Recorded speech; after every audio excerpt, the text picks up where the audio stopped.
Good evening, everyone. My name is Sarah Panik, and I'm an Education USA advisor at the US-UK Fulbright Commission.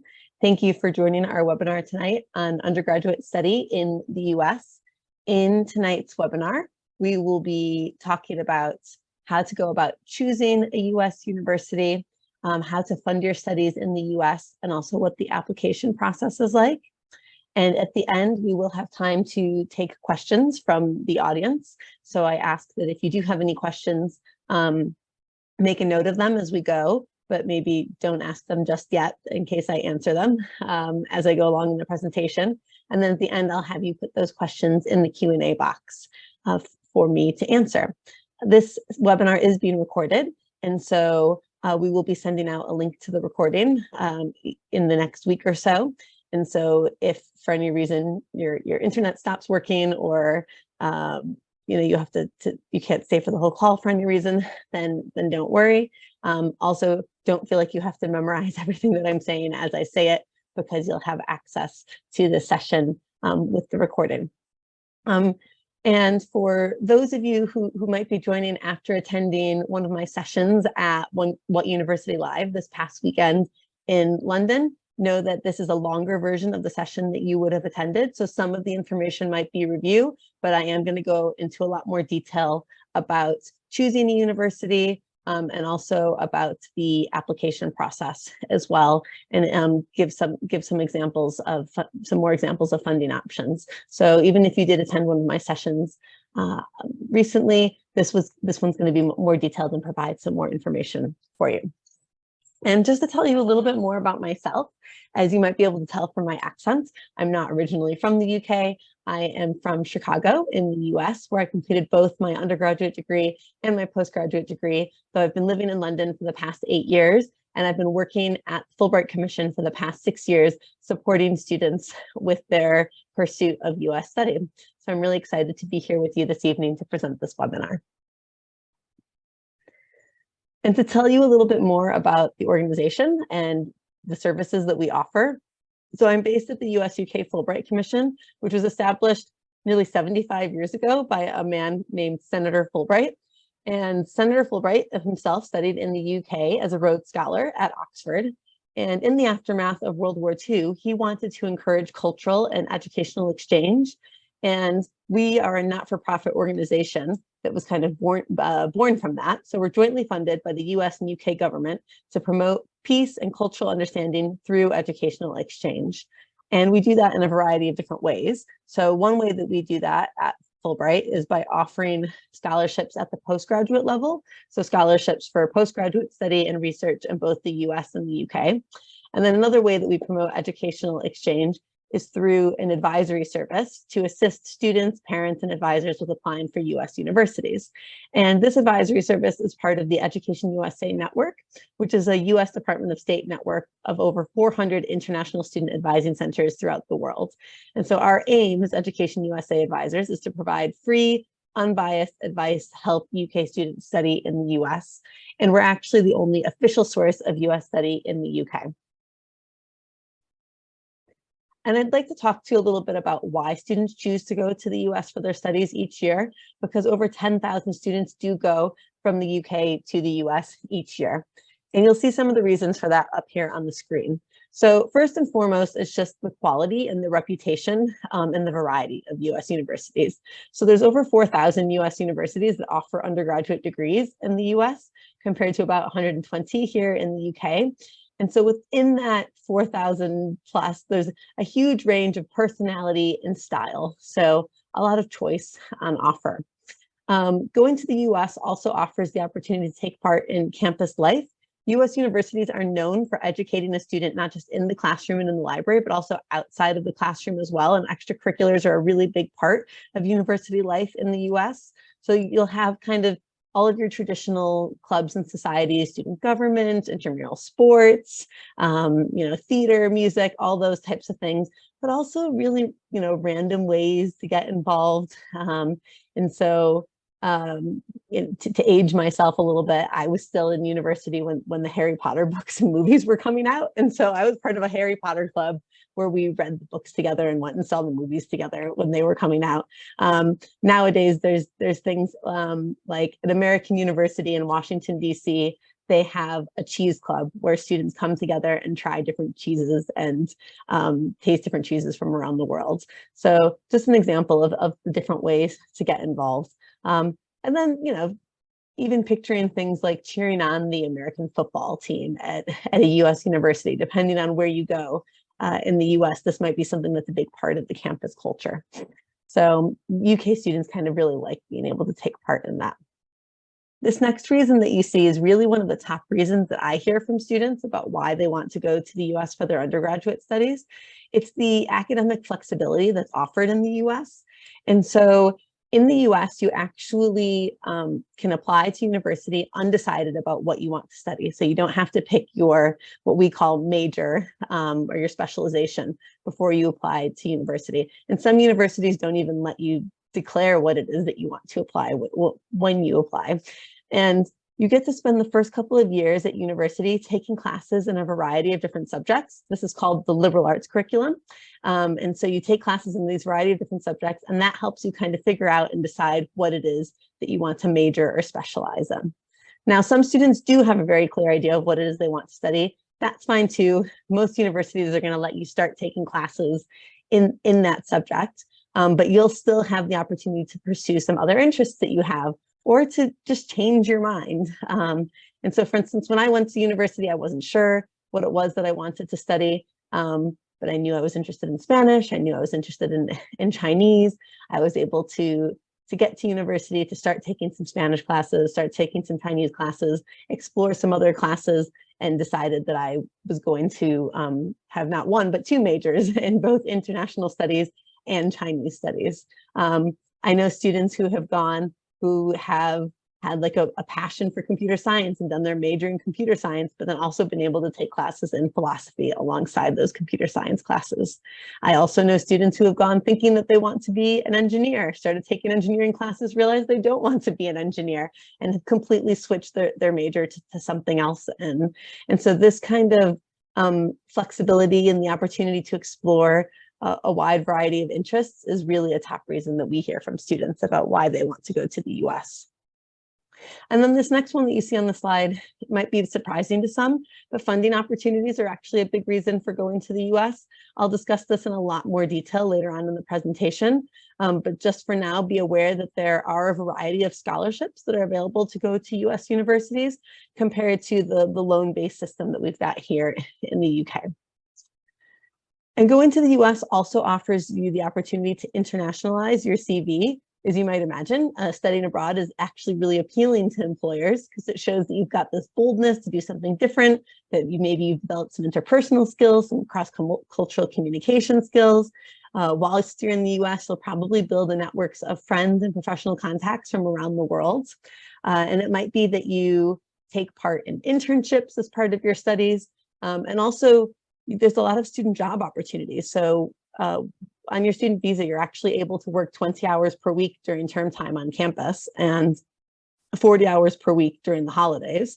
And then you have the opportunity to work for up to a year after graduation in the US as well. So all of these are really great ways to kind of boost your CV and help you get a job when you return to the UK after your studies. And then lastly, going to the US, you get the chance to learn about a new culture. So the US is a big country. There's lots of different geographical zones. There's lots of different cultural aspects depending on where in the country you are. US universities have really long summer holidays that you can use to explore and to travel. And also living on campus helps you get to know the US and its culture. So yeah, these are some of the top reasons that we hear from students about why they want to go to the US. And just so that you're aware, these are some of the key differences between a US and a UK degree. So first and foremost, the duration. So a degree in the US is typically 4 years for a bachelor's degree compared to a typical 3 years here in the UK. When you apply to a US university, you're actually applying to the university as a whole rather then to a particular academic department. Again, this reflects that liberal arts curriculum that I was talking about, where you might not actually know what it is that you're going to be studying before you get to a US university. So there's actually an admissions team at the university that kind of handles admissions on behalf of the undergraduate admissions office. Something else to be aware of is that there's less government control over US universities. And this does lead to that kind of more institutional diversity and freedom among those 4,000 plus universities, but it also means that there's no set fees or centralized admissions process. So just something to be aware of there. If you are looking to receive any kind of funding to help you fund your studies in the US, a really important note here is that this is something you want to be thinking about from the very beginning and not after you're admitted. Funding is usually applied for at the same time as you're applying for admission. And so oftentimes, if you've already been admitted, then it's a little bit too late to start thinking about funding that at that point, or it's much harder to find funding at that point. So you want to incorporate funding into your research process. And I'll be talking about that a lot in tonight's session. So if that's something that's of interest to you, you'll hear more about that from me. And then the last thing to be aware of is that law and medicine are only studied at the postgraduate level in the US, and so they're not studied at the undergraduate level. And then these are just some terms that you may have already heard me using and that you will probably come across as you're doing research into US universities. When you're applying to a US university, they're going to be looking at your grades from high school. And so high school in the US typically consists of grades 9 through 12.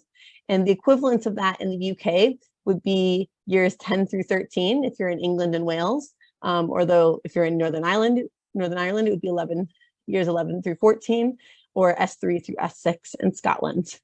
In the UK, you pretty much just say university, but in the US, we actually have a lot of words to mean university. We say college, we say university, we say school, we say institution. And so you'll hear Americans using all of these words. And it might be as you're doing research that you, for instance, come across Columbia College or something like that, or Smith College. And that these are actually colleges in the US that are universities.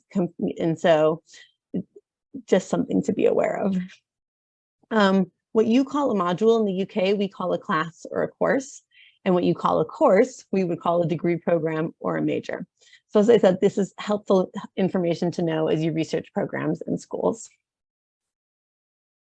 And this is a suggested timeline of what we advise if you're applying to US universities. So we typically recommend that you start researching universities about 1 to 1.5 years before you plan to enroll. So that's typically kind of in year 12 if you're in England or Wales, or the equivalent if you're in Northern Ireland and Scotland. As you're researching universities, you'll want to check to see if the universities require any kind of admissions exams. I'll talk about this in more detail later on. But if they do require an admissions exam, you'll probably want to take this kind of the summer, like a year before you enroll, maybe even a little earlier, the spring, if you're able to, but definitely no later than autumn of your final year of school. So, kind of spring, summer, autumn, about, just over a year before you plan to enroll in a US university is when you want to be taking those exams. And then in the late summer, autumn time, a year, during your final year of school, you'll want to finalize the selection of about 6 to 10 universities where you're planning to apply. And then during that autumn period, you'll put together an application and you'll submit according to the deadlines, which will typically be around November for earlier deadlines and around January for regular deadlines. And then depending on when it is that you apply, you'll typically receive your admissions decisions between kind of December, March time. And then based off of where you're admitted, you'll accept an offer at the university. And then about 1 to 3 months before you head off to the US, you'll be applying for your visa.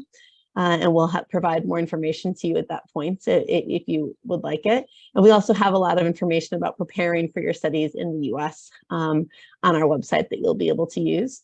And then you will actually begin your studies about mid-August or early September, so much earlier than you would start university in the UK. So yeah, that is an example of a timeline.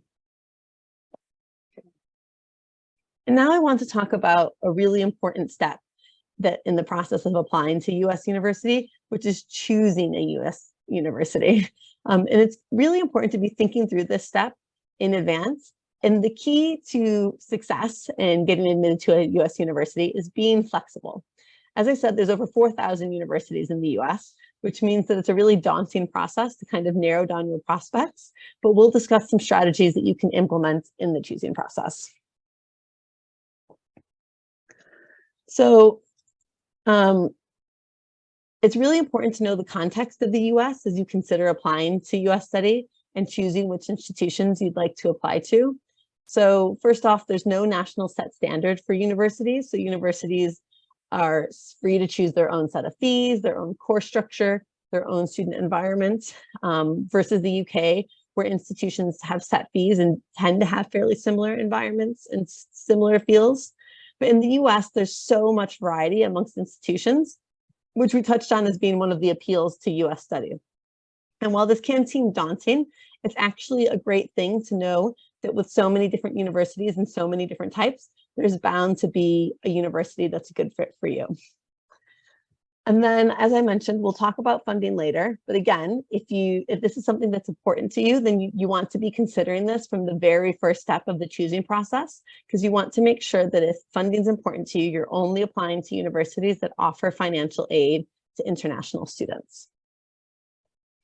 And then something else to be aware of is that you can and you should complete your UCAS applications alongside your US university applications, perhaps applying to UK universities that offer the opportunity to do a year abroad.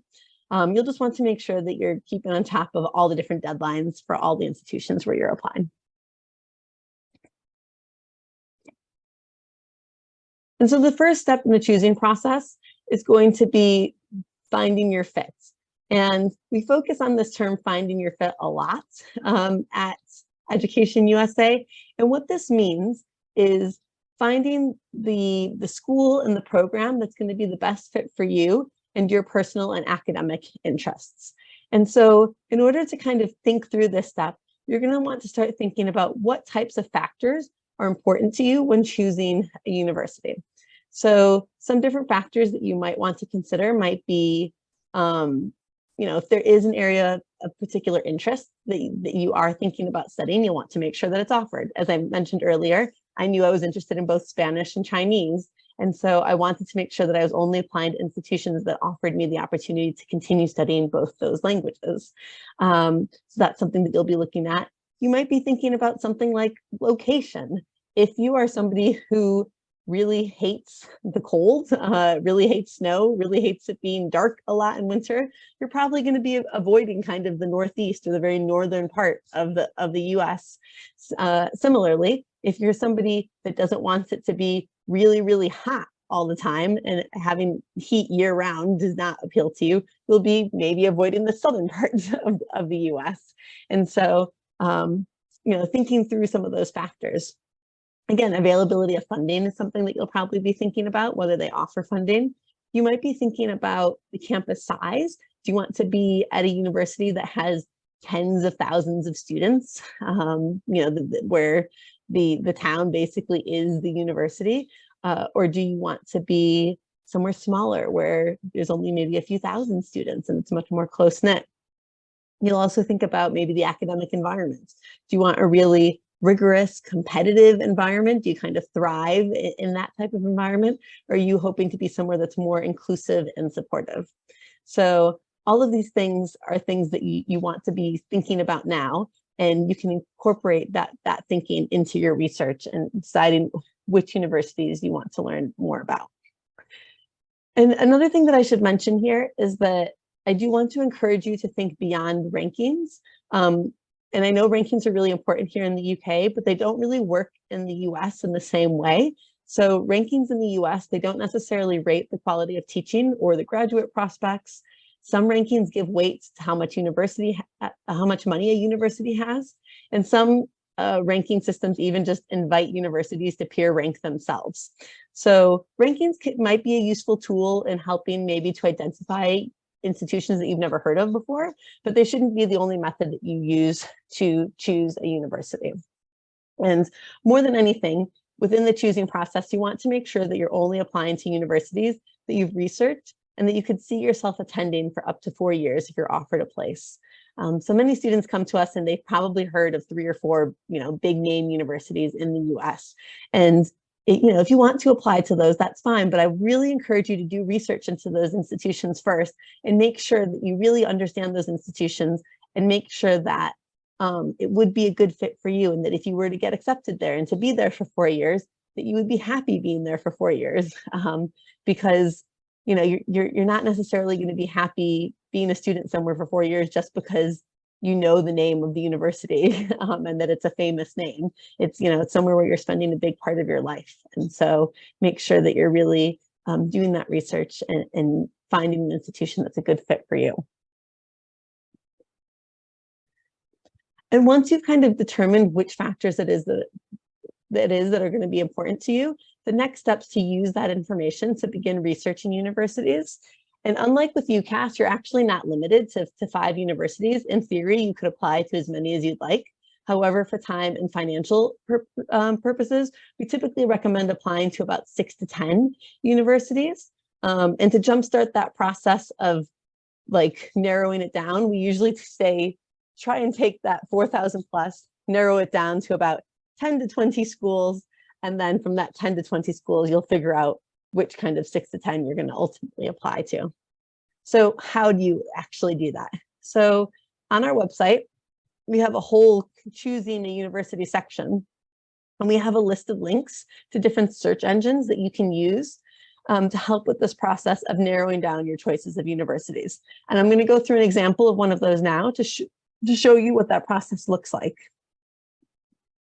So this is one of the search engines that's linked on our website. It's called the Big Future College Search, and it includes a variety of different filters that you can use to kind of filter universities. So things like type and size of school, location by state, the majors on offer. So this is where you can start thinking through all those factors, using all those factors that you were thinking through to apply it. So if you did know that there was a particular subject that you were interested in, you could search by major.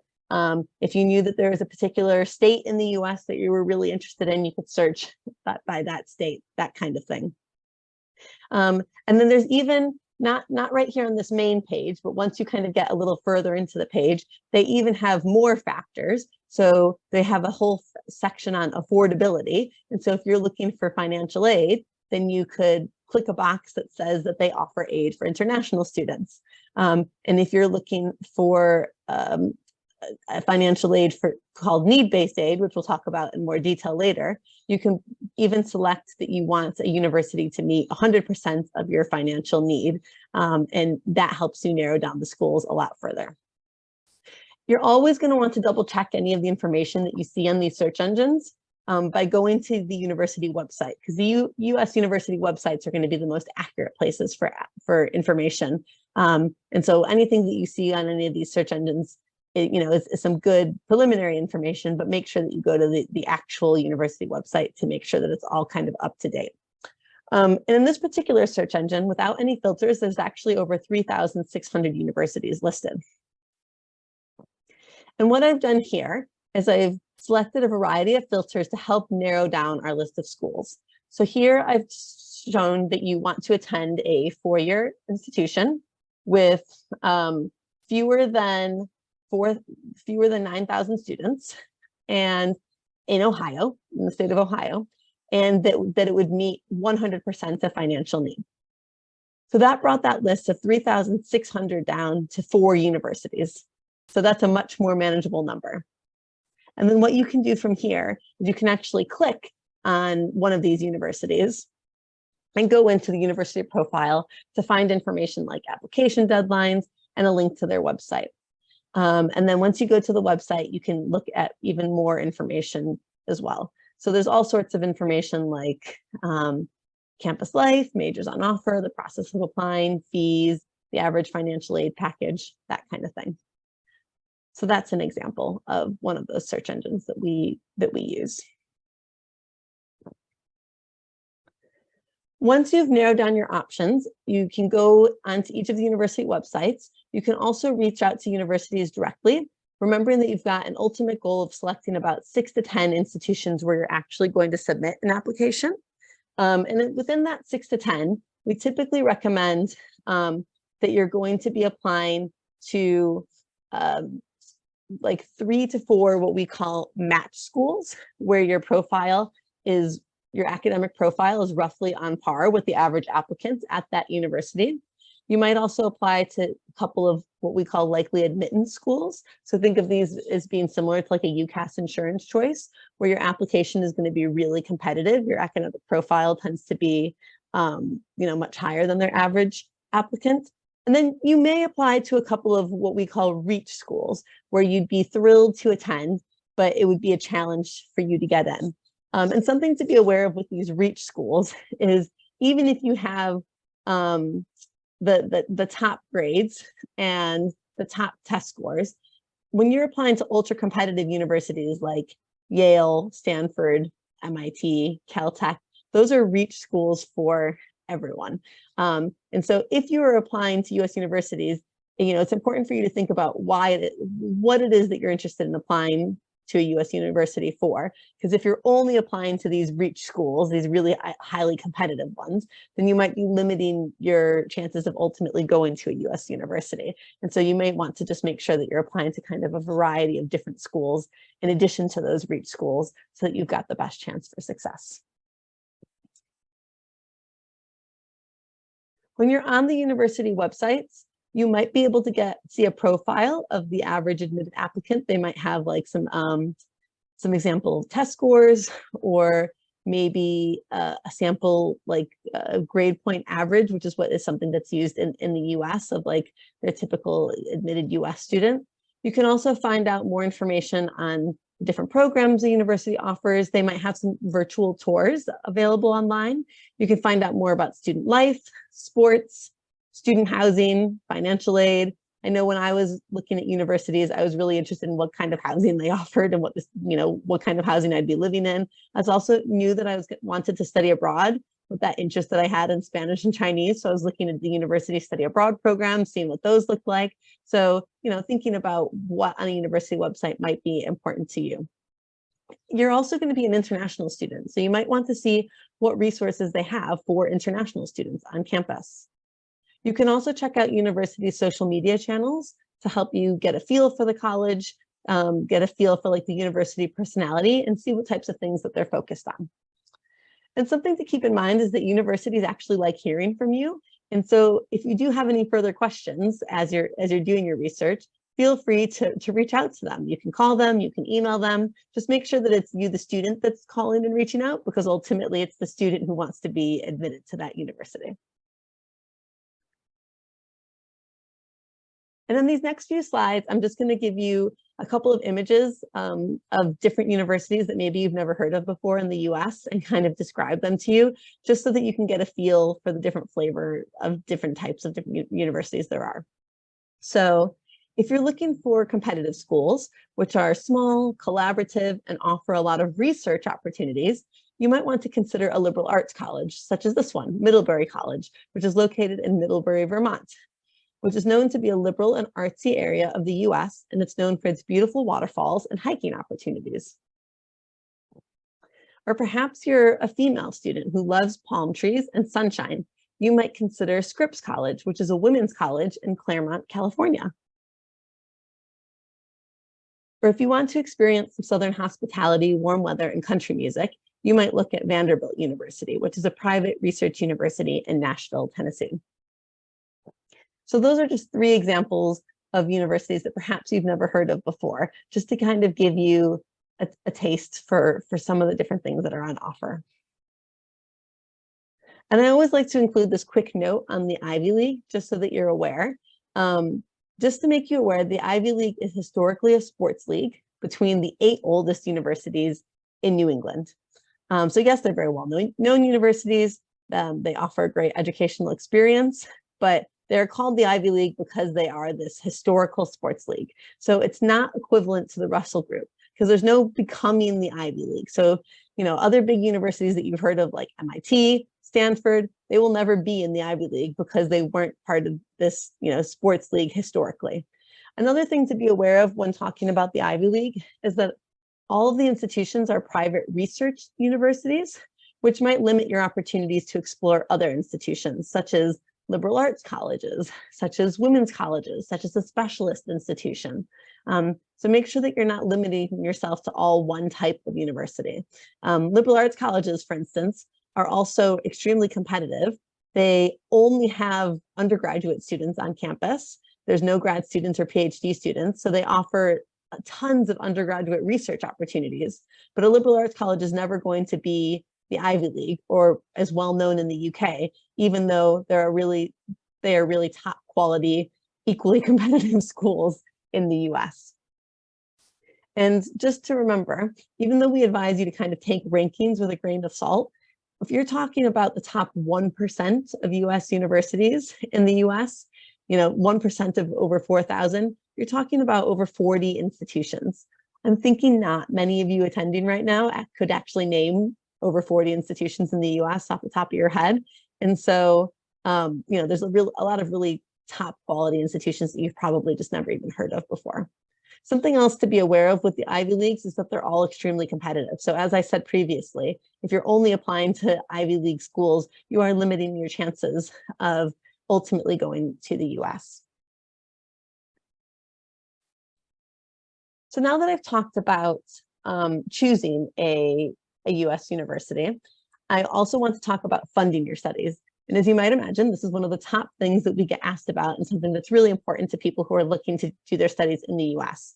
So in this section, I want to run through some of the costs that you can anticipate, some of the different sources of funding that you can pull from, and strategies that you can use to implement to find funding. So in terms of the costs to expect, first and foremost, there's costs just in applying to a US university. If a university requires an admissions exam, such as the SAT or the ACT, these exams typically cost about $100 to $200 for the exam.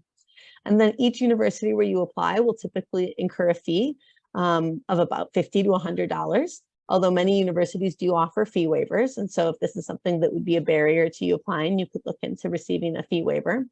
And then if you are admitted to a US university, there's going to be fees for your visa, fees for your embassy appointment, and fees for something called SEVIS, which is it's the international student database that the Department of Homeland Security uses in the US. And then when it comes to the university itself, in terms of the tuition and fees, the costs are going to vary significantly since each university can set their own tuition and fees rates. Fees are typically mandatory. They usually cover things like students' union, school athletics, and membership to the university gym.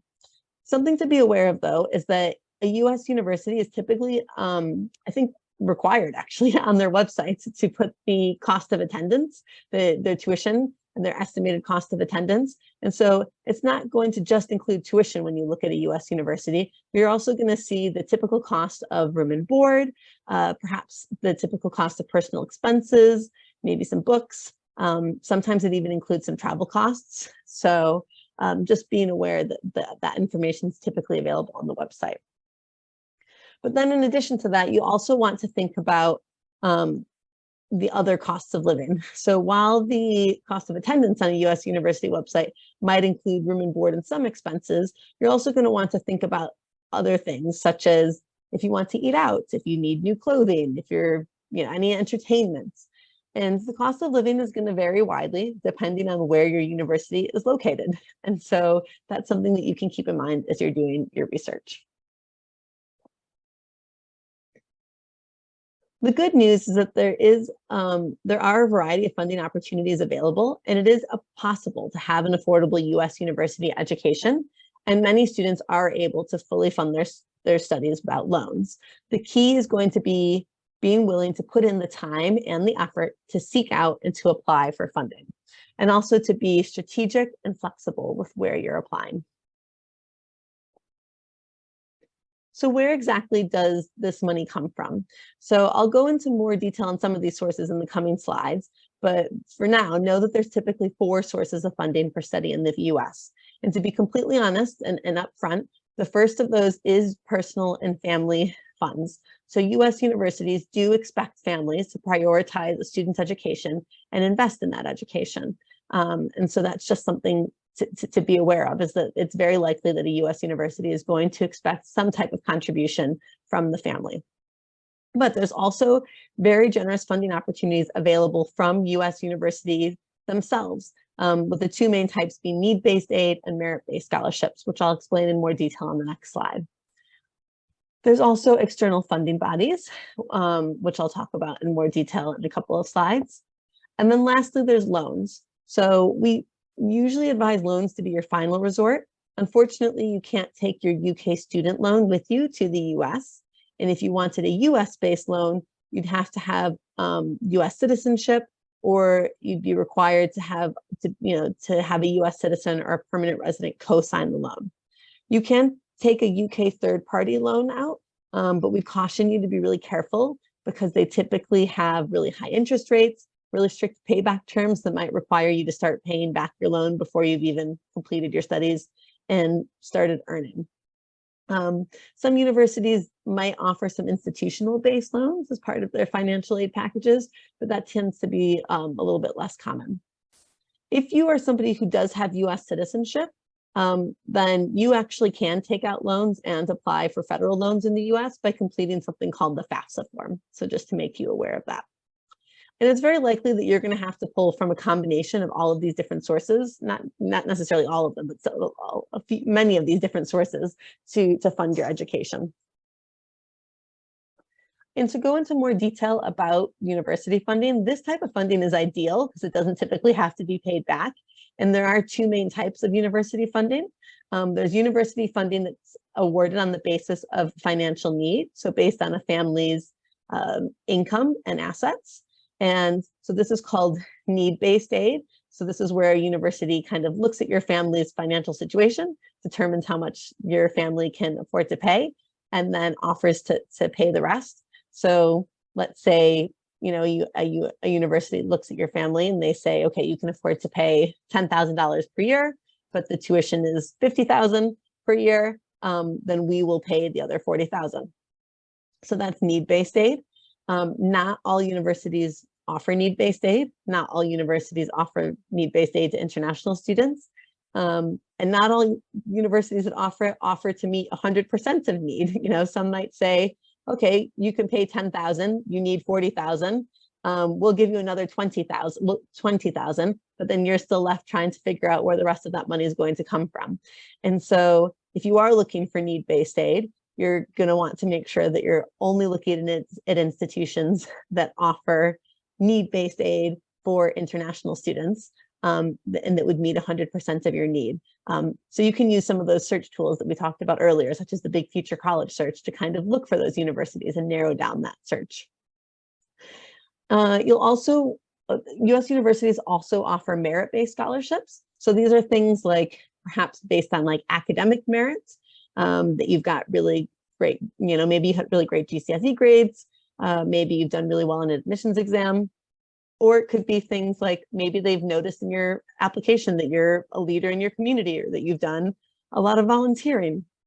And so there's different universities have different things that they offer merit-based scholarships for. And so as you're doing your research, again, take a look at a US university website, see if they offer these merit-based scholarships, see how much that they might cover and what you would need to do to apply. Some universities, it's just incorporated into the admissions process. Other universities, there might be a separate application for it. And then if you are a top athlete, think like playing at a national level, you might also be eligible for some sports scholarships. And we have more information about sports scholarships available on our website. So you can also check that out. So as an example, I want to look at a US university website and take a look at their financial aid page to kind of show you some of the things that you can be looking for when you're doing your research. So this is Rice University. Rice is an elite private research university located in Houston, Texas. And this is their financial aid page. And you can see on their page here that it gives you a breakdown of not just tuition, but also room and board. And it also includes things like books and personal expenses. You can also find information about merit scholarships on their website as well. and the types of recipients. So past recipients are here. And then it also says that it's integrated into the admissions process. So all admitted freshman applicants are automatically considered for merit-based scholarships. So no separate application forms or interviews are necessary. They also have a page of funding information specifically for international students. So they say here that international students who receive need-based aid will have 100% demonstrated need met with grant aid. So, and they use something called the CSS profile to gather information about a student's financial background to determine their financial aid package. So this is just one example, but it's going to be really important to check each university website where you're applying to see if funding is available for international students. Because as you might imagine, it really breaks our heart when somebody reaches out to us and shares that they've gotten into a US university, but they didn't realize that they didn't offer funding for international students, or they didn't realize that it wasn't going to be enough funding. And there's not much that we can do about it at that point. So if funding is an important consideration, you definitely want to ensure that there's funding at the university for international students. And be sure that you're checking into this early and getting a sense of how much funding they'd be able to offer, what their cost of attendance is, and if you were to receive the maximum amounts of funding, how much would be left for your family to pay at the end of the day, and would that be realistic for your family? Another source of funding is external funding bodies. So funding bodies might include like a wide range of professional, charitable, or government organizations that are external to the university, and they can be thought of as niche scholarships, as they have specific criteria based on the mission of the funding body. So there are scholarships for all sorts of things. There might be a scholarship for students based on a particular country of origin, particular ethnicities, particular religious faiths, maybe interest in a particular field, students of a particular gender, students with certain interests or talents. So just as an example, you know, there's probably a scholarship out there for women interested in engineering. So if you're unique in any way, there's likely a funding body with a scholarship out there for you. You just have to find it. And these scholarships from external funding bodies, they can really vary. It might be very small amounts that, you know, maybe one-time awards that you get, you know, once, or it could be that they have very large, generous awards that you get over the cost, you know, over the course of your 4 years of university. There are thousands of funding bodies available, so searching does require time and dedication to kind of sift through scholarship listings and to submit separate applications to each of these funding bodies. We do have search engines available on our website that you can use to search for these external funding bodies. But as you imagine, we do first encourage students to look at university funding in the first instance, because that tends to be the best source of funding and the most comprehensive source of funding, whereas looking through all these external funding bodies and trying to piece together lots of smaller amounts can sometimes be more time consuming and a little bit difficult to pay for 4 years of university. That being said, there are some external funding bodies that are very generous, that provide kind of the 4 years over the cost, or the cost of 4 years of your education. So one example is the Moorhead-Cain Scholarship at the University of North Carolina at Chapel Hill. So the Moorhead-Cain Scholarship is looking for students who demonstrate leadership, character, scholarship, and physical vigor. And they provide a 4-year fully funded educational experience. So that's your tuition, that's your room and board. And they actually even pay for your summers to participate in research opportunities or do internships. And so you can also take a look to see, oftentimes those external funding bodies tend to be paired up with like a particular university, and they might have like a very generous scholarship for a particular university.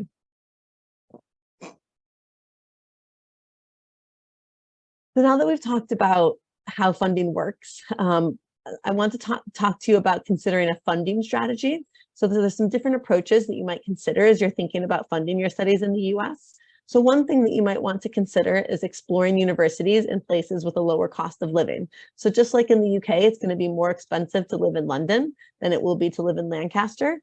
In the US, it's going to be more expensive to live in New York or California than it is to live in somewhere like Ohio or Georgia. As I've said, American universities are going to have on their website the full estimated cost of attendance. So that's going to include the cost of living. And so you can kind of scope out places where the cost of living is going to be cheaper. You may also just look at universities that have lower tuition. There are so many different institutions in the US, the tuition does really vary. And so taking a look at, university websites in the US, we have something called state universities that receive funding from the state where they're located, and tuition tends to be cheaper, even for international students in some of those states, than it would be to go to a private university. Although something to be aware of is that typically state universities, because they receive state funding, they don't typically have a lot of financial aid available for international students. So it might be a good option for somebody who's looking to lower costs that maybe isn't looking for as much financial aid. But if you're somebody who's looking for financial aid, that might be a bit trickier. And then, as we've discussed, funding opportunities. So looking at institutions that just offer funding opportunities. I really recommend, when you're doing your research, creating an Excel spreadsheet or a Google Sheet or some way to track all the data where you're keeping track of each of the universities where you're thinking of applying, what their cost of tuition is, what their cost of living is, what type of funding they have available, what the kind of maximum amount of funding is that you might be able to receive from that institution, and then getting a sense of how much your family might be expected to pay at the end of the day, and comparing costs and incorporating that into your research and deciding where it is that you'll ultimately apply. I also want to quickly talk to you about community college, because this is an increasingly popular choice in the US, and it's an alternative pathway that can help save a lot of money. Community colleges generally award something called associate's degrees, which is not a degree that's offered here in the UK. It's a degree that typically has a professional vocational focus and takes about 2 years to complete. And community colleges also have programs that allow for students to do what's called the 2+2 transfer pathway. So what that means is that you start your studies at a community college, you do your 2 years, and you earn your associates, and then you transfer to a 4-year university where you do an additional 2 years and receive a bachelor's degree from that institution. A lot of community colleges have transfer agreements with local institutions. So for instance, the one example that you see here on the screen is Los Angeles Valley College, which is a 2-year community college that has a partnership with universities like UCLA, University of Southern California, and Cal Poly. Community colleges are much less expensive than 4-year universities, so you can really save thousands of dollars each year by paying the significantly lower tuition of a community college for 2 of the 4 years. They also have much smaller class sizes, which can be really valuable for introductory classes and give you more contact with professors. My husband actually attended community college. He did 2 years at a community college and then transferred to the 4-year institution where I was attending, and completed an additional 2 years.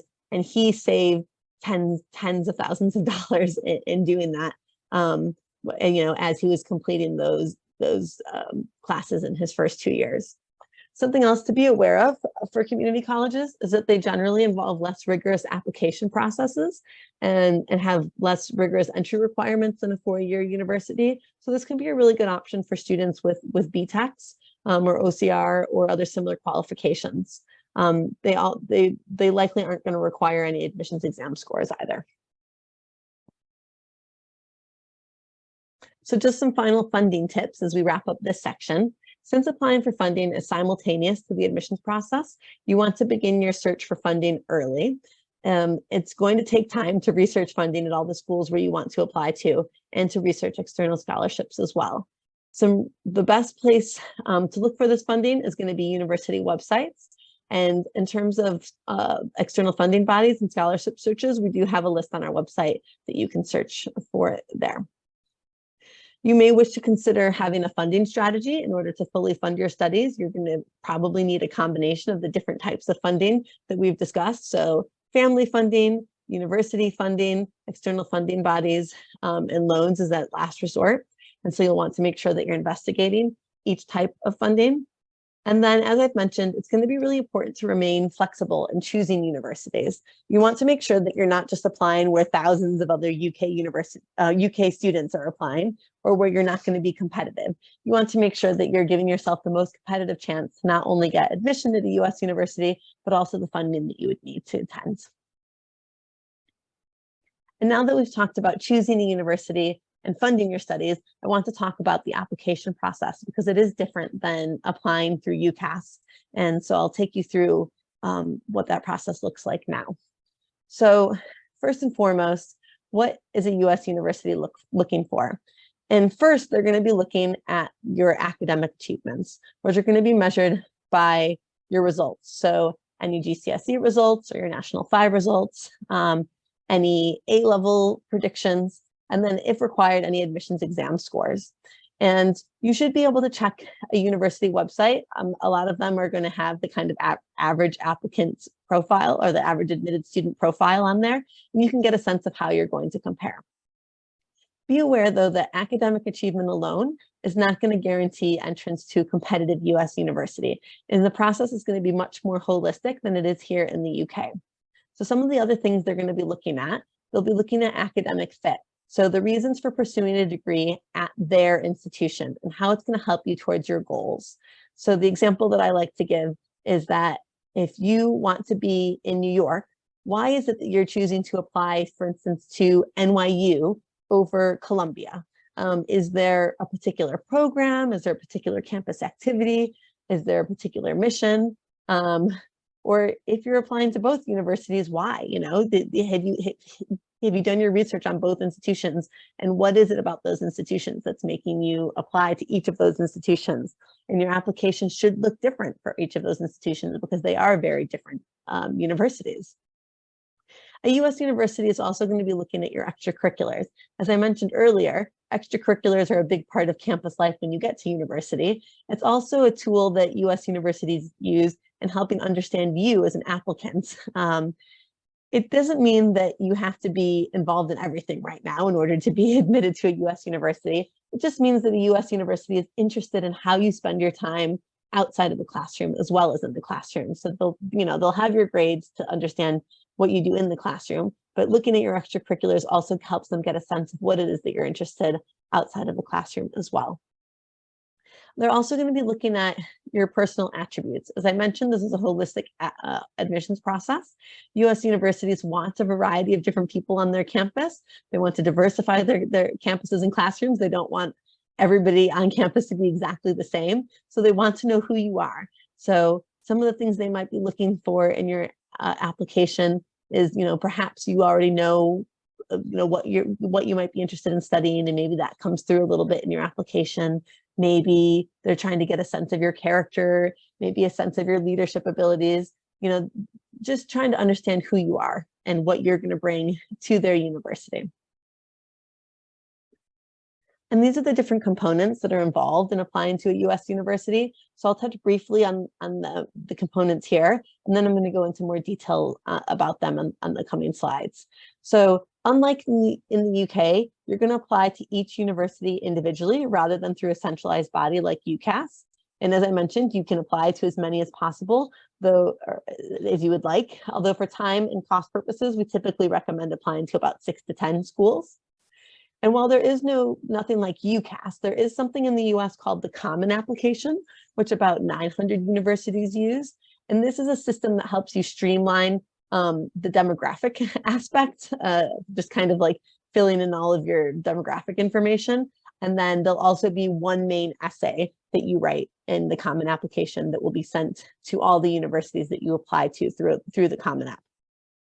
But you'll still, in the Common Application, have to tailor all of your applications to each university. There might be some different questions that each university asks you to answer. They might have some supplemental essays in addition to the main essay that you'll have to submit for each university.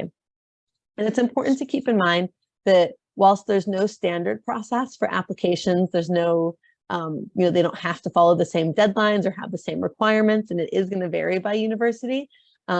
Most applications are going to follow a similar format, and so you will be able to typically reuse or adapt the materials that you prepare for each. So most universities are going to have an application form that includes your basic demographic information. Some universities are going to require an admissions exam score, which I'll talk about more in a bit. The universities are going to require a transcript that I'll talk about more later on, but this is going to be a listing of like your GCSE and National 5 or your National 5 marks, as well as any A-level predictions or higher and advanced higher predictions. You'll also have some essays that I can talk about in more detail, as well as some recommendation letters from people at your school. And finally, there'll be an application fee, which I think I mentioned earlier when we were talking about costs, typically of about $50 to $100 per application. Though if this would be a barrier to you attending, then some universities may offer a fee waiver so that you can apply. Anyways, to talk a little bit more about admissions exams. So first of all, the reason that they exist is because in the US, there's no national curriculum at the secondary school level, the way that there is here in the UK. So a student taking an algebra class, for instance, in Alaska, their algebra class might look very different than a student taking an algebra class in Iowa, for instance. And so the admissions exams were created as a way to evaluate applicants from diverse areas in schools. And, but something to be aware of is that not all universities are requiring them, especially when COVID hit. A lot of universities made these admissions exams optional and have decided to keep them optional for the time being. So it might very well be that you are only applying to universities where it's optional or not required. But some universities are requiring them, and some universities where it's optional, you might decide that you are somebody who likes exams and you want to sit an exam because you think it will help your application. And so you might choose to do it. If an exam is required, or if you decide that you would like to take one for a university where it's optional, there are two exams that you can choose from. There's the ACT and the SAT. It doesn't actually matter which one you take. Universities will accept either. What I typically recommend is, in deciding which one you're going to take, go online, get a free practice test in each of them, and then sit that exam under timed conditions and see which one you do better in. I did significantly better on one of these exams than I did on the other when I was in high school. Even though both exams are multiple choice exams that are testing for things like math, reading, verbal reasoning. And so, they're testing the same kind of subject areas. The way that they ask the questions is just different. And so my learning style just catered much better to one of the exams than the other. So it might be the same case for you. See which one you do better in, and that's the one that you should revise for. You do want to prepare for these exams in advance. You don't want to just kind of walk up on the day of the exam and sit an exam. So you will want to prepare for it in advance. There's a lot of free resources available online where you can buy some, prep books and things to prepare for them. And so I do recommend doing that. And as I mentioned earlier in the timeline section of this presentation, you'll want to typically sit these kind of like the spring, summertime, about like just over a year before you want to apply to a US university. So kind of like that summer before your final year of school, or at the very latest, your autumn during your final year of school as well. And you'll want to go online and kind of see where the test is being offered in relation to where you live, how frequently it's being offered. Some of the tests do tend to kind of fill up in advance. And so if there's a particular test date or a particular testing site that you're hoping to attend, you might want to look into booking that sooner than later. So yeah, that's the admissions exams. And to tell you more about transcripts, so again, this is a listing of your academic qualifications and your marks from your final 4 years of school. So if you're in England and Wales, it's going to be looking at years 10 through 13. In Northern Ireland, years 11 through 14. And then if you're in Scotland, years kind of S3 through S6. And so this is something that your school is going to create for you. And it's going to basically include what subjects you studied at GCSE, what your GCSE results were, or what subjects you studied at National 5s and what your National 5 results were. What A-level subjects are you studying, and what are those predicted A-level grades? Or if you're in Scotland, what hires have you sat and received grades for, and what advanced hires are what are you predicted at your advanced hires? If your school has never supported a student before with applying to a US university, we actually have a whole section on our website of resources for UK schools. And we have a template that your school can download and just kind of use our template to kind of fill this in and submit to a US university. And they can also reach out to us if they have any questions. So I would suggest kind of sending them the link to this page on our website, is sending them the template if this is something that they've never done before. Something to be aware of is that there's no direct conversion between UK and US marks. And so we do recommend reporting your marks in the British system. Don't try to convert it to the US system. And then just be aware that this transcript is going to be submitted by the school, typically online as part of the application process. Some universities might also ask for something called a school report. Again, this is something that your school will create, and we have a template for this on our website as well.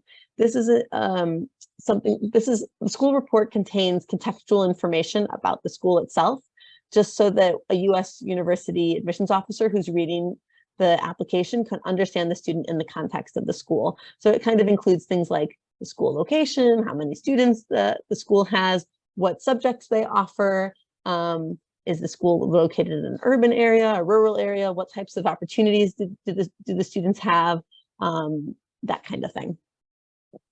So definitely encourage schools to check out our resources to help with that. Similarly, you're also going to be required to gather 2 to 3 letters of recommendation, and these are going to come from people at your school as well. These will be used as a marketing tool for you as an applicant. And though referees are going to have particular areas that they can speak to, you might want to, give a little guidance to your referees to kind of nudge them along. Typically, a US university is going to ask for 1 reference from a counselor and 1 to 2 references from a teacher. Now, the counselor role doesn't really exist in the UK in the same way that it does in the US, but typically here at a UK school, a student might choose like a head of sixth form or a head of careers or a form tutor to be their counselor, who kind of is the one who writes this counselor recommendation and submits the transcript and the school profile on behalf of the school. And then you'll also choose, typically you'll choose like an A-level, one or 2 of your A-level teachers to write your teacher recommendations. Your counselor is going to write a recommendation for you about you in the context of the school, maybe like any of your leadership abilities, your character, your involvement in the school and your in the community. Whereas your teacher is going to focus much more on your performance in the classroom. So perhaps your ability to succeed at university, maybe your past academic performance, observations about your performance in class or on assignments, maybe your writing and critical thinking skills, your subject knowledge, that kind of thing. You'll want to be sure to choose people who know you well, both in and outside of the classroom, to write these to write these recommendation letters. And it's going to be your responsibility to kind of choose and liaise with the teachers that are going to be doing this. I mean, you all know that your teachers are very busy people. And so making sure that you give them a lot of advance notice, giving them as much information as possible to help them be successful at this, making sure that they're aware of the deadlines so that they can help you with your applications is going to be really important. You might want to consider meeting with them in advance to discuss the letter so that they can write the best letter possible. Maybe during this meeting, maybe you'll discuss your reasons for wanting to do an undergraduate degree in the US, why you have interest in the particular universities you're selected, and why you think it might help you towards your future goals. You might even give them some things that you want them to touch on, some of the academic achievements that you're proudest of in their classroom. Or maybe, for your counselor letter, some of the extracurricular involvement that you've done in your school that you want to make sure that they highlight. So, but definitely make sure that they're aware of any deadlines and any paperwork required. And also encourage them to avoid being too restrained or too modest. American referees tend to write in a really enthusiastic tone, using really positive and descriptive language to discuss the applicant both in and out of the classroom. And so keep in mind what's going to be written about your American counterparts when you're preparing your UK teachers to write their letters, and encourage them to refrain from being too restrained or too modest. All right, so now I want to talk about the essays. And this is actually one of the most important parts of the application process for undergraduate study in the US. because a strong essay can really set you apart from other applicants, and it gives you an opportunity to showcase yourself to a university. And something to be aware of is that this is not your UCAS personal statement. Rather than submitting an explanation of your interest and achievements in a particular field of study as you would via UCAS, you're going to be asked to respond to between 1 and 3 essay questions on a US university application. And each university will set its own questions as well as their desired length for your response. However, as I mentioned earlier, if you're applying to universities through the common application system, there will be 1 essay question that goes to all universities, and then you might have some supplemental questions which are unique to each institution.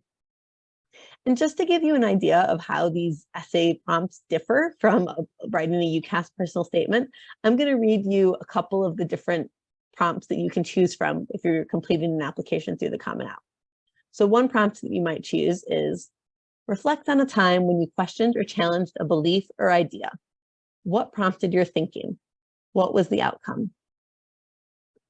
And another example is, describe a topic, idea, or concept you find so engaging that it makes you lose all track of time. Why does it captivate you?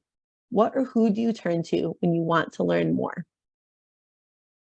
And so you can see here that these questions are really trying to understand you a little bit more as a person. And what I've heard admissions officers say before is that what they like to see in the essay is they want to learn something new about the applicant that they haven't seen anywhere else yet in the application, that this is really an opportunity for the student to share something new about themselves.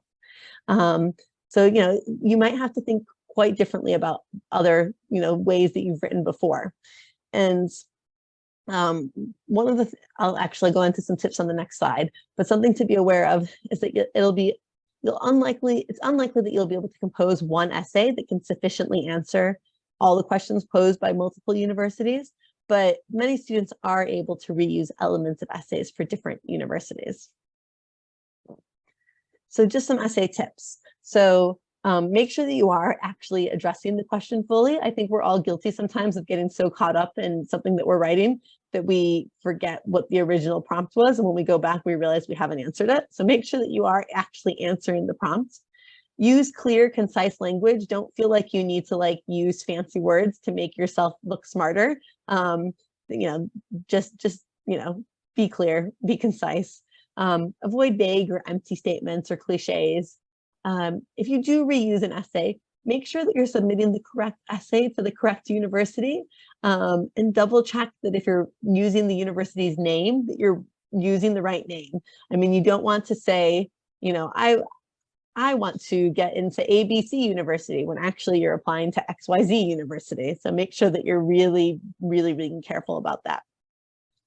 Do proofread extensively and ask others to proofread your essays and offer their feedback. And most importantly, be yourself. Don't give the admissions officers the answers that you think they want to hear. Just give them the truth. Think about what sets you apart and let your personality come through in the essay. We do have more tips on our website. We also have links to example essays that are on university websites. There's some universities in the US that publish successful essays from students that have been admitted and are at their campus. And so I personally find that reading through some of these essays helps get a sense of, what kinds of essays students write. It doesn't mean you have to write one exactly like that, but it might just kind of give you an idea of how a US university essay is different from a UCAS personal statement. And so that's the application process and kind of the main components of doing an application in the US. So now that we've talked about choosing a US university, funding your studies, and the application process, I want to briefly touch on some other opportunities in the US. Because there are a few different opportunities if you decide that a full undergraduate degree in the US is not for you. One thing that you might consider is going to the US while at a UK university through a university exchange program. So many UK universities have established exchange programs with US universities or with US-based study abroad programs. So for example, the University of Manchester has partnerships with 18 universities in the US. This can be a logistically simpler way to go to the US, as your university can help you arrange it. So you could do just a year abroad as part of your UK degree. There's also another way to go to the US is through a variety of different summer institutes. One of those is called the Study of the US Institutes, which is for student leaders. These are intensive short-term academic programs whose purpose is to provide groups of undergraduate student leaders with a deeper understanding of the US while simultaneously enhancing their leadership skills. Or if you really love America, you could spend your degree studying it. American Studies programs often incorporate a year in the US as well.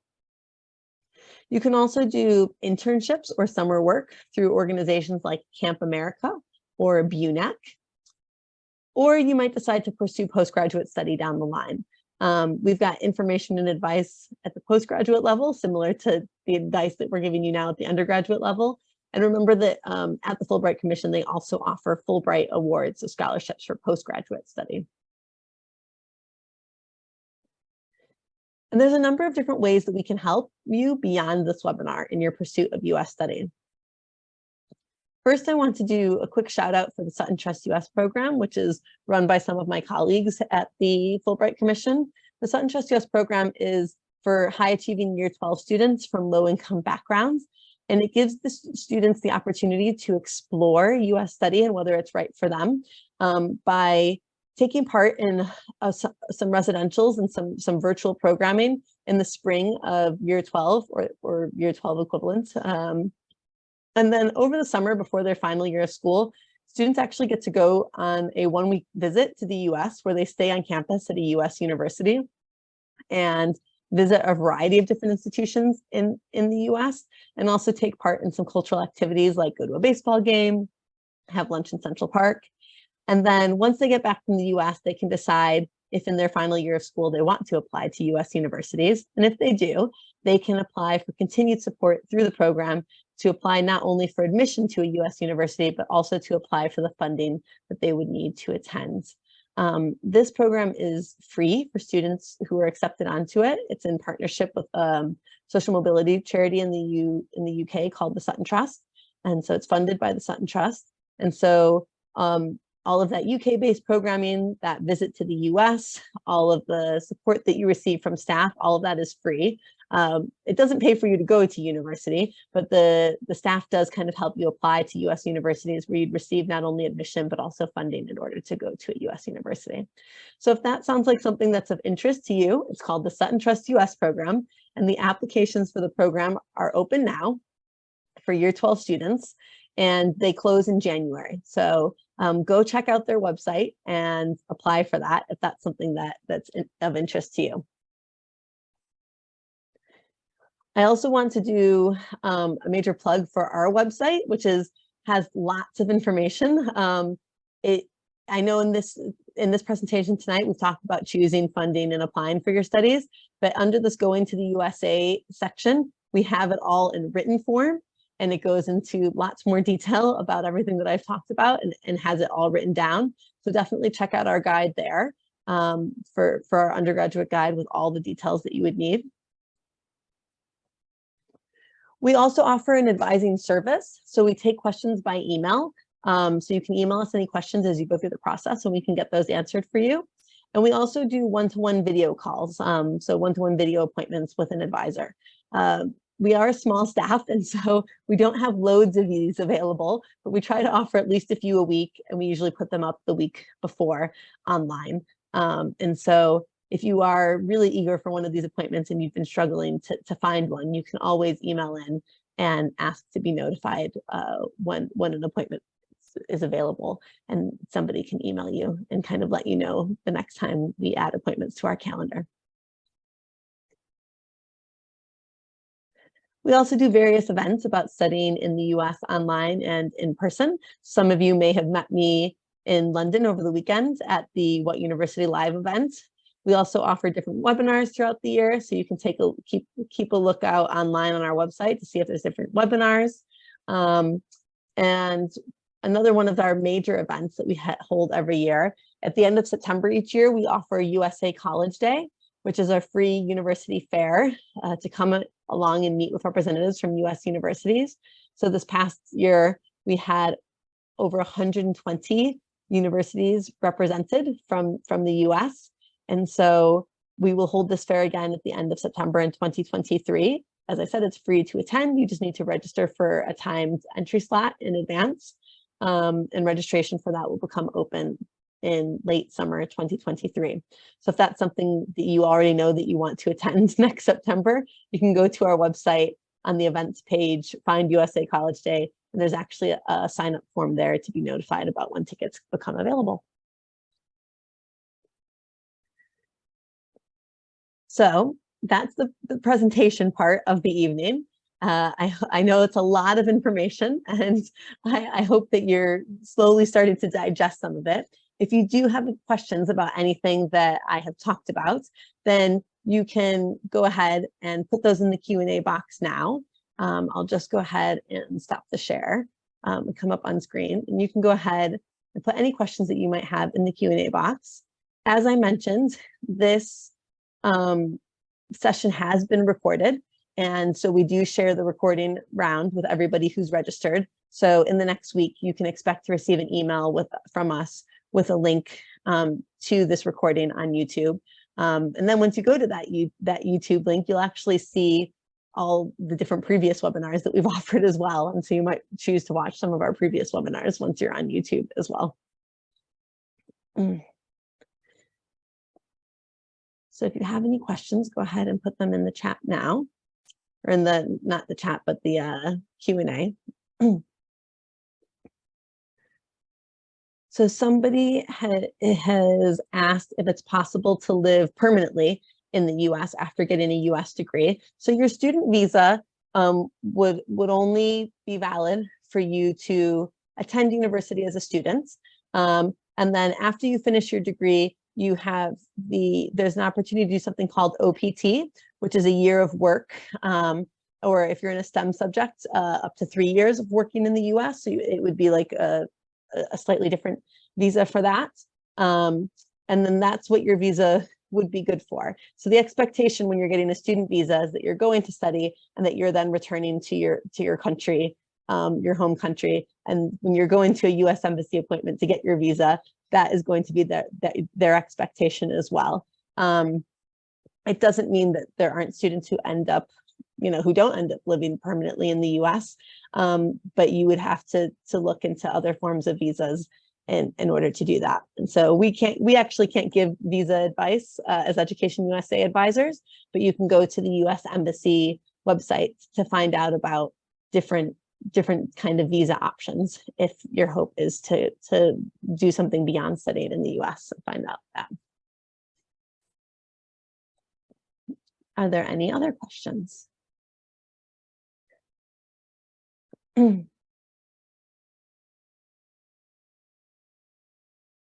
Somebody's asking, I think the question is the USA College Day Fair worth going to, even if you'd be applying 2 months later in the year, and can it have any influence on the admissions process? So I think you're asking about the USA College Day Fair, and if not, then feel free to correct me. So yeah, so that fair that's being held in September of next year, I do highly recommend going to. One, it gives you the opportunity to kind of meet with a lot of universities that are interested, like they're coming to the UK because they want students from the UK. So this is a specific group of universities that is really interested in having British students on their campus. Two, typically the person who comes to that fair is the admissions representative who reads UK applications, typically, not always, but oftentimes. And so the person that you speak to at the fair might very well be the person who reads your application down the line if you decide to apply to that university. So it can be a really good opportunity to maybe do some research in advance, maybe see some universities that you're interested in talking to, and then you can go and you can have a conversation with that admissions representative. And it might very well be that, when your application comes across the desk, they actually remember having that conversation with you and speaking with you, and because you've established that connection. Somebody has a question about the Sutton Trust US program and whether it's only for high achieving students. And so there's a variety of different factors that go into the eligibility for the Sutton Trust US program. And And so you should take a look at their website to see all the different factors.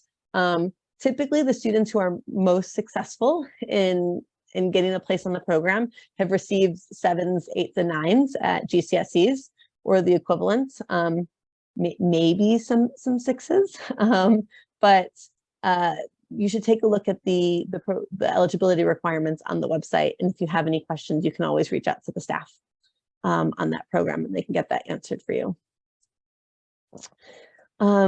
Another question about the USA College Day Fair, to find out what colleges will be attending the fair. So if you go to our website now, you can see the colleges that attended the fair this past year.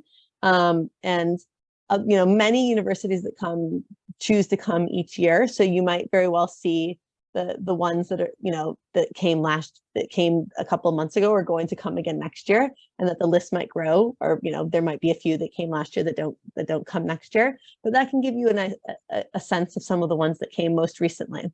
So go ahead and take a look at our website.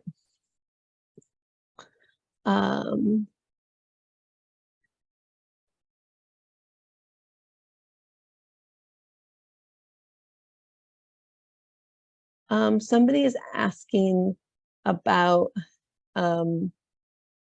applying as a gap year student. So yeah, so when you're applying to a US university, you typically apply to a US university in the year before you plan to enroll. So if you are taking a gap year, that's fine. You are able to apply to a US university during your gap year and be admitted to a US university. And so year 12 tends to be a good time to start doing your research for applying to US universities, but it's not until you're in year 13 that most students typically apply to a US university. And if you are doing a gap year, then you're likely to apply to a US university during your gap year.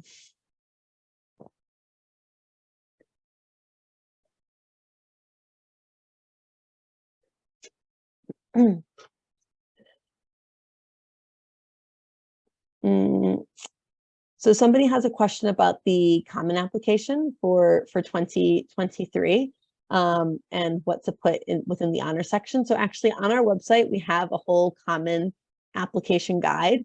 And so what I would recommend checking out is going to our guide on our website. And if you haven't found it, and that can give you a lot of really good advice of what to include. But you might just want to have a think about whether in the last 4 years of high school, whether there's any particular honors that you're particularly proud of that you would like to include in your application that you would want a US university to know about.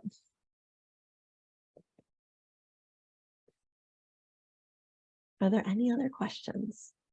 And if you do think of a question afterwards that you would like answered, I'll just put our email address in the chat here. It's advising@fulbright.org.uk. And you can always email us with any questions that you think of afterwards. I think that's all the questions for now. And so feel free to email us if you think of any after the presentation has ended. I'd like to thank you all for tuning in this evening, and keep an eye out for the link to the recording that will be getting sent out in next week, and enjoy the rest of your evening. Thank you. Bye-bye.